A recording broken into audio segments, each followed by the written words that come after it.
আসসালামু আলাইকুম, কেমন আছেন সবাই? আলহামদুলিল্লাহ, আমিও ভালো আছি। আমি আজকে রসগোল্লা বানাবো। এই জন্য আমি 1 লিটার দুধ নিয়ে এখানে একটা বলক দিয়ে নিয়েছি। এর মধ্যে আমি 2 টেবিল চামচ ভিনেগার আর 2 টেবিল চামচ পানি মিশিয়ে ছানা কেটে নিব।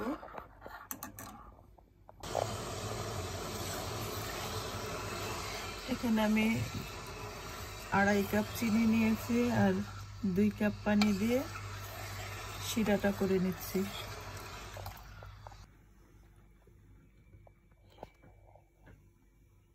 আমি এখানে 2 চা চামচ সুজি নিয়েছি, 2 চা চামচ ময়দা নিয়েছি, তারপরে 1 টেবিল চামচ চিনি নিয়েছি আর 1 টেবিল চামচ গুঁড়া দুধ নিয়েছি।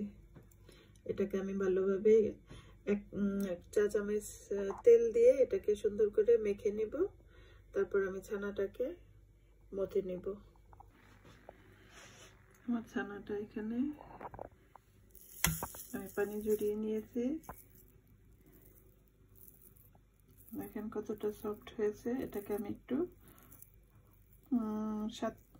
6 থেকে 7 মিনিটের মতো একটু ডলে ডলে নিব। তারপর আমি এই শুকনো উপকরণগুলো মেখে মিষ্টির সাইজটা দিয়ে নিব। আমি ছানাটা ডলে নিয়েছি, দেখেন কিরকম ক্রিমি ক্রিমি একটা ভাব এসে গিয়েছে। তো এর মধ্যে আমি এখন শুকনো উপকরণগুলো মিশিয়ে আরও 3-4 মিনিটের মতো একটু ডলে নিব। তো এখানে আমি 2 চিমটি বেকিং পাউডার ইউজ করেছি, আমি এটা বলতে ভুলে গিয়েছিলাম। তো আমি এই সবগুলো উপকরণ একসাথে মিক্স করে আরও 3-4 মিনিট একটু ডলে নিব। তারপর আমি এগুলোকে মিষ্টির সাইজ দিব। আমি মিষ্টিগুলোকে এখানে গুটি গুটি করে লেচি কেটে নিয়েছি। এটাকে আমি হাতের মধ্যে একটু তেল মাখাবো। তেল মেখে 2 হাতের সাহায্যে এটাকে গোল করে দিব।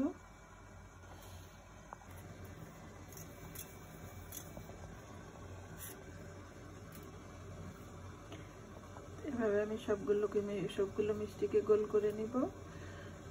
দেখতে হবে যাতে কোনো ক্র্যাক না থাকে, সুন্দর গোল মসৃণ হয়। তো আমি এভাবে সবগুলো বানিয়ে গরম শিরাতে ছেড়ে আমি এখানে চুলার হিটটা বাড়িয়ে দিয়েছি, একদম হাই হিটে দিয়েছি। এখন আমি সবগুলো মিষ্টি ছেড়ে দিব একসাথে। এটাকে আমি এখন ঢাকনা দিয়ে ঢেকে দিব।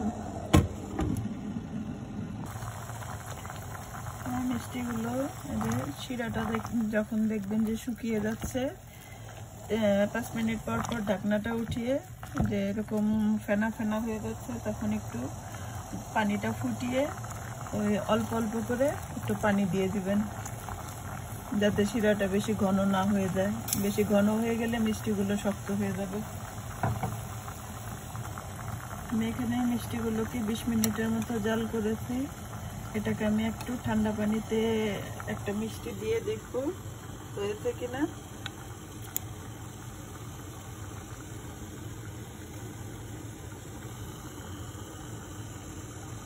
না, আমার মিষ্টিটা আর একটু হবে।